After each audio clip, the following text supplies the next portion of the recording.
한동훈 국민의힘 비상대책위원장은 총선에서 국민의 마음을 얻지 못했다며 모든 책임을 지고 비대위원장 자리에서 물러나겠다고 말했습니다.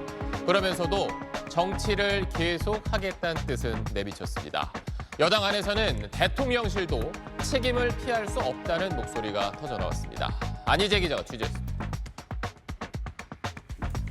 사실상 원톱 체제로 이끈 총선에서 참패 성적표를 받아든 한동훈 비대위원장.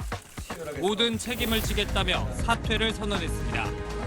국민들의 마음을 얻지 못한 것이라고 생각하고 그 책임이 오롯이 저에게 있다고 생각합니다. 정치 개혁의 약속이 중단 없이 실천되기를 바랍니다. 지난해 말 총선 필승 의지를 다지며 구원투수로 등판한 지 107일 만입니다. 다만 정치 활동을 이어가겠다는 약속은 지키겠다고 말했습니다. 어떻게 해야 국민의 사랑을 되찾을 수 있는지를 고민하겠습니다. 특별한 계획을 갖고 있지는 않고 어디에서 뭘 하든 나라를 걱정하며 살겠습니다. 장동혁 사무총장과 일부 비대위원이 잇따라 당직을 내려놓으면서 한동훈 체제는 막을 내렸습니다. 한 위원장이 할 만큼 했다, 선거 전략이 부족했다 등 당내 평가는 엇갈립니다. 한동훈 한계론과 함께 당내에선 용산 책임론도 다시 불거졌습니다.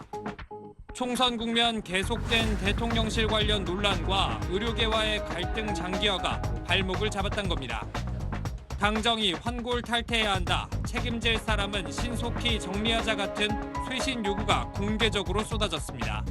국민 눈높이에 맞지 않으면 여당이 적극적으로 나서서 정부를 제지하고 말리고 했었어야 되는데 책임을 갖고 국민의 상식에 좀 더 부합할 수 있는 모습들을 보여드려야 된다고 생각합니다. 국민의힘은 윤재욱 원내대표를 중심으로 공백 상태에 놓인 지도부를 채우는 방안을 논의할 예정입니다. 22대 국회에 입성하는 나경원, 안철수, 권영세 등 수도권 중진들의 역할론이 거론되는 가운데 당권을 둘러싼 경쟁도 본격 불이 붙을 전망입니다. SBS 안시입니다. 자, 국민의힘 집권 여당인데 대통령 취임 이후에 당대표가 5번이나 바뀌었고 다시 지도부 공백 사태가 됐습니다. 이제 조기 전당대회를 치는 게 나을까요? 아니면 또 다른 비대위 체계로 가는 게 나을까요? 저도 어떤 게 그 유일한 방법이다 이런 생각이 드는 건 없는데 일단 지금 아마도 이번 주말 거치면서 당내 각종 단위의 모임과 토론과 이런 거를 거치면서 아마 백가쟁명식의 여러 아이디어들이 분출이 될 텐데 저는 이제 당선인 총회를 좀 하셔가지고 새로운 원내대표를 좀 먼저 뽑는 게 좋지 않겠나 싶은 게 지금 윤재욱 원내대표의 경우도 사실은 이번 총선 패배의 책임에서 저는 자유로울 수 없다고 생각을 하거든요. 그래서 그 윤 원내대표한테 또 대응을 맡겨가지고 한동안 이 당을 끌고 가게, 그러니까 새로운 지도부가 비대위가 됐든 지도부가 됐든 나타날 때까지 끌고 가게 하는 게 과연 맞느냐 하는 생각이 들어서 일단 당선인 총회를 거쳐서 그 원내대표부터 선출을 해서 그 원내대표로 하여금 한 달이든 2달이든 이 전당대회 준비위원회 이런 거를 같이 운영하게 하면서 정기국회 직전에 새로운 지도부가 전당대회를 거쳐서 선출되도록 하는 게 어떤가 싶은데 저는 이번에 뽑히는 새로운 원내대표도 그렇고요. 전당대회를 통해서 선출되는 새 대표도 그렇고 두 분 다 저는 일단 수도권 지금 당선인들이 소수이긴 하지만 수도권에 그 중진 의원들이 몇 분 그래도 어렵게 살아 돌아오신 분들이 계세요. 그래서 그렇게 하는 게 좋지 않겠나 싶어서 물론 당선인들 가운데는 영남이 압도적으로 숫자는 많습니다만 전체 전국 민심이나 이런 거를 고려하고 우리가 수도권 중심으로 외연을 확대해야 되는 이런 과제도 안고 있기 때문에 원내대표, 당대표 모두 이번에는 이 수도권에서 나와주면 좋겠다 이런 생각을 하고 어떤 특정인을 거명하기는 좀 부담스럽지만 저는 원내대표는 이 윤상현 의원도 괜찮을 것 같고요.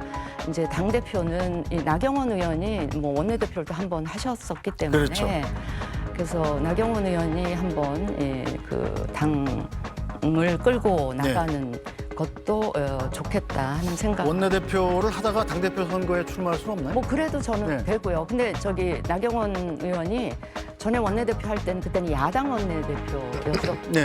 이번에 이제 원내대표를 한번 하고 그 전대 준비 다 해놓고 전대가 열리면 또 뭐 당대표에 출마하는 것도 저는 불가능한 것도 아니고요. 해봄직하다 이렇게 생각을 합니다. 네, 자 진수희 장관께서는 지금 수도권 출신의 중진 원내대표를 생각하고 계시는데, 자 최재성 수석님, 일단 그런데 언론에 흘러나오는 것은 영남 출신의 원내대표 가능성이 높다 이렇게 나오고 있더군요. 구체적으로 뭐 김도읍 의원이나 박대출 의원 정도가 거론이 되고 있습니다. 뭐 그건 잘 모르겠어요. 근데 아무래도 이제 당 대표에 네. 보면은 윤석열 대통령이 그렇게 직접 지난 당 대표 뽑는 과정을 핸들했다고 생각하는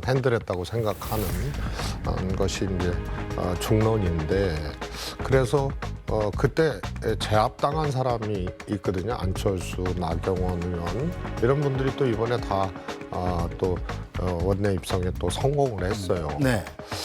그래서 총선을 패배했기 때문에 아마 친윤 쪽에서 당대표를 하기가 어려운 환경이고 네. 또 마땅한 인물이 보이지가 않아요. 그래서 어차피 당대표는 비윤 쪽에서 이렇게 나오지 않겠느냐라고 예측은 할 수 있는데, 네. 그건 무슨 얘기냐면 원내대표 체계로 이 상황을 수습한다, 그건 불가능한 거예요. 그럼 원내대표는 정식 지도부가 출범하기 전까지의 이제 과정을 그야말로 원포인트 전당대회를 치르기 위한 원포인트 비대위 역할, 네. 이런 정도를 가정할 수 있는 거고요. 그러면은 이제 두 가지만 남는 겁니다. 비대위로 해서 뭐 혁신위원회 띄우고 뭐 이런 이제 통상적인 과정을 해서 뭐 6개월이든 뭐 이렇게 해서 갈 거냐, 아니면은 원내대표를 뽑든지 뭐 해서 여기서 사실상 비대위 역할을 하고 네. 포인트 비대위 역할을 하고 전당대회로 갈 거냐면 후자로 갈 가능성이 높은데, 이것도 참 어려움이 있는 게 네. 아마 대통령이나 소위 말해서 지금까지 주류였던 네. 친윤 인사들이 고민이 뭐가 될 거냐면, 전당대회를 빨리 해서 대표를 뽑아놓으면 이건 완전히 이제 판이 바뀌는 거거든요. 네. 여권 판이. 그래서 친윤 중심의 체계가 완전히 이거는 당대표가 비윤이나 최소한 반윤이나 네. 뭐 이쪽에서 될 가능성이 높아지면은 이 체계가 그냥 뭐 반환 좀도 돌지 않은 이제 대통령 임기인데 너무 조기에 반윤 체계로 당이 그냥 급속하게 가버린다. 네. 이런 이제 걱정들 때문에 이게 이제 어떻게 정리될지는 모르지만 순리로 본다면은 이 조기 전대로 가는 것들이 맞지 않느냐. 네, 어쨌든 간에 국민의힘 원내대표 체계가 됐든 비대위 체계가 됐든 결국은 당대표를 뽑지 않을 수가 없을 텐데, 자, 이와 관련해서 차기 당권 주자의 역할에 대해서 당내에서 어떤 이야기가 나오고 있을까요?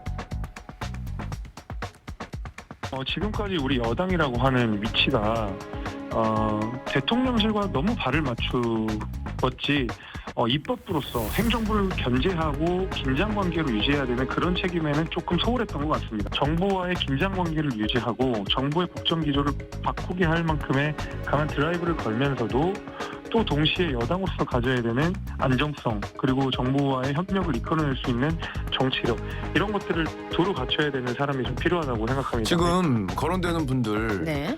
뭐 내부 총질 많이 하시는 분도 계시고 네. 또 뭐 여러 가지 분들이 새로운 리더십을 만들어 내야 된다라는 얘기들도 있는데 네.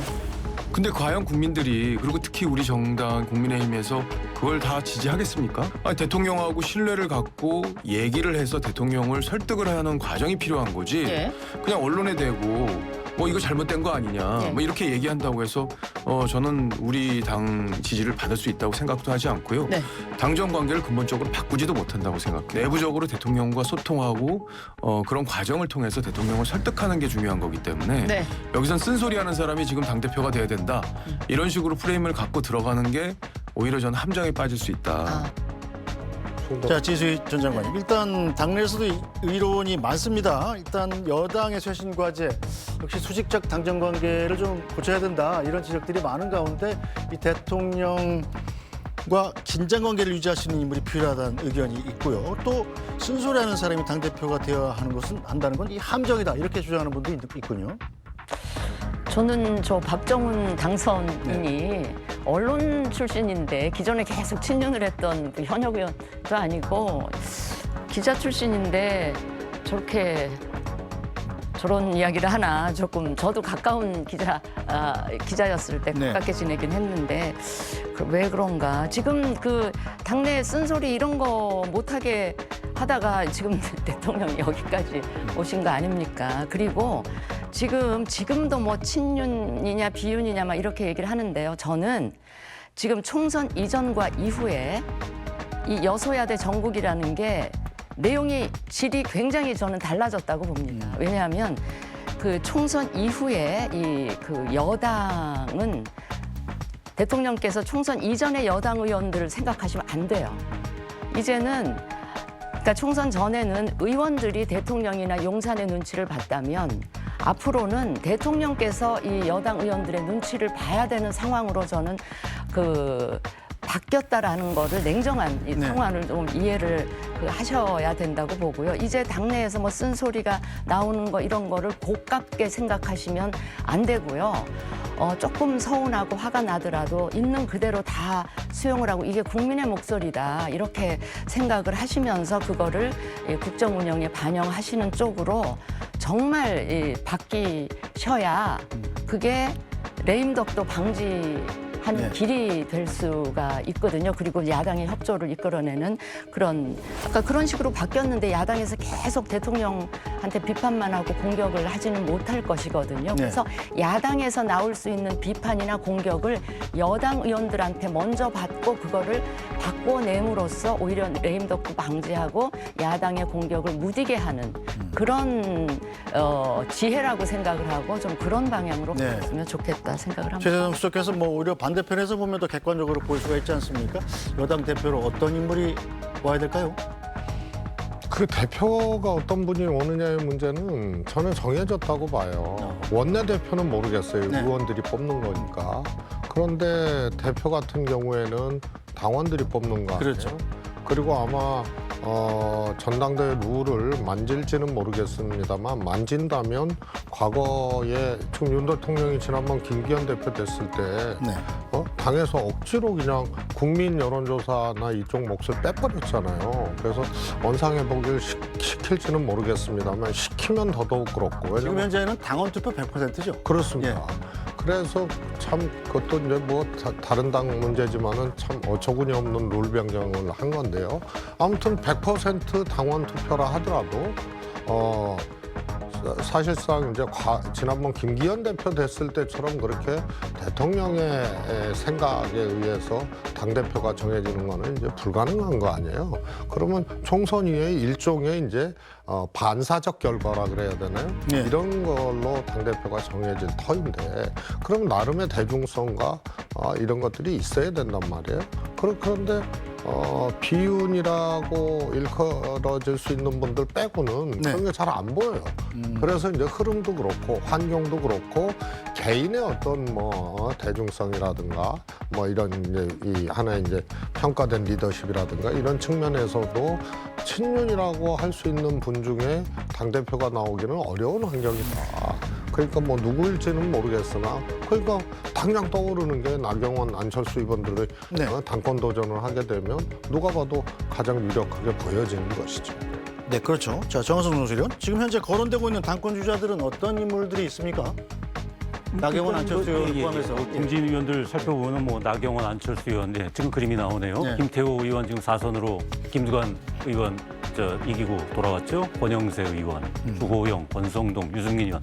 뭐 대부분의 어떤 중진 의원들은 다 거론되고 있는 것 같은데요.